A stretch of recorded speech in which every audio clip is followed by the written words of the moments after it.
My guest, Salena Zito, has a dad who may or may not be watching. Has he gone back to watching, Selena? He has. I haven't.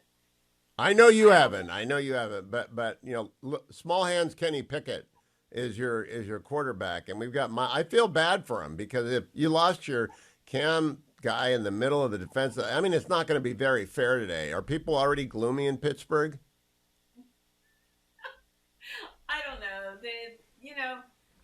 Pittsburgh has a ridiculous relationship with its sports teams in that if they all left town, nobody would have any clothes left because everyone just walks around with some sort of black and gold shirt on. Mostly You know Steelers.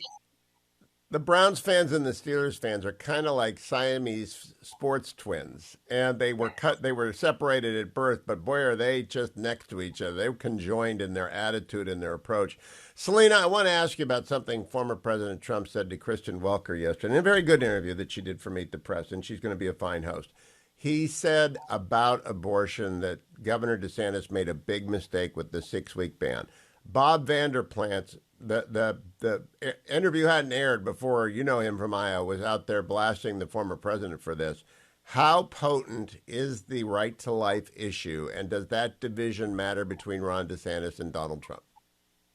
Well, it certainly does in the first primary state slash caucus state of Iowa. This is a big deal in that state. They always say, Republican caucus voters. Well, Republican caucus voters in Iowa are almost 100% evangelical voters. This is a very important issue to them. And this is why I'm very cautious about believing that he has the ability to win Iowa in the upcoming caucus. This will further their skepticism of him. Now Trump is not wrong in that same interview where he said, and I'm paraphrasing here, that Republicans don't know how to talk about abortion. That is very true. But in terms of going after DeSantis on this issue in a state where DeSantis is doing what you're supposed to do when you're a Republican primary candidate and knocking on doors and just sort of flooding the zone in that state, this is going to have an impact. Now, Selena, I know that you are like me. You live in Switzerland and you watch everything. So, as I see what is going on, I expect basically the Republicans, not named Trump or Vivek, to recede in Iowa and concede the state to Ron DeSantis to try and wound Trump there.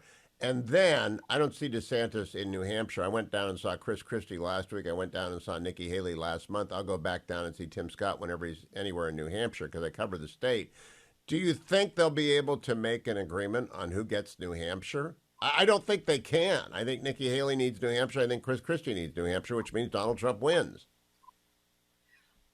I'm not sure Donald Trump wins New Hampshire. I think there is a possibility that we go into South Carolina with winning Iowa and someone else winning New Hampshire. And all of a sudden, South Carolina, like it was in 2012, if you remember that, then Newt Gingrich rose up and won that state. That doesn't mean that Donald Trump won't be the eventual nominee, but I think there is going to be a lot of waves in this race that we aren't quite seeing right now. You know what I don't think anyone else is saying? Because I get Roku in mid coast Maine, I get the Portland and New Hampshire ads. Chris Christie is running ads on the Hulu channel. I only watch Only Murders in the Building. I mean, 4 times we saw Chris talking to people on a Hulu ad. First ad of 2024 cycle. Have you seen any yet? I have not seen them other than to go and look for them. However, in New Hampshire, you're this is a state that is going to end up surprising everyone. I think Christie has a chance there. I think Nikki Haley has a chance there. I don't discount Ron DeSantis there.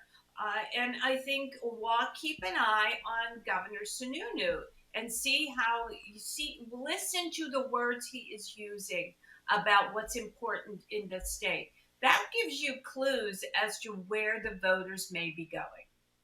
Well, the New Hampshire electorate, boy, do I like going to town halls down there. It's the first time I've ever Yeah. done this. I've been in New Hampshire before. They are very smart people. They are Oh, also kind of cynical about candidates. yeah, You very could be much so. They they just, expect they want to kick the tires. They expect you to yep, show up there, and they're going to give it to you. and they do. Boy, do they do. Salena Zito, thank you, my friend. All of her columns are collected at salenazito.com. You can follow Salena on the site formerly known as Twitter at Zito Salena. But if you want everything that she writes for the Pittsburgh Post-Gazette, the New York Post, the Washington Examiner, and everywhere else, go to salenazito.com and just sign up and get the email. It's the easiest way to do it.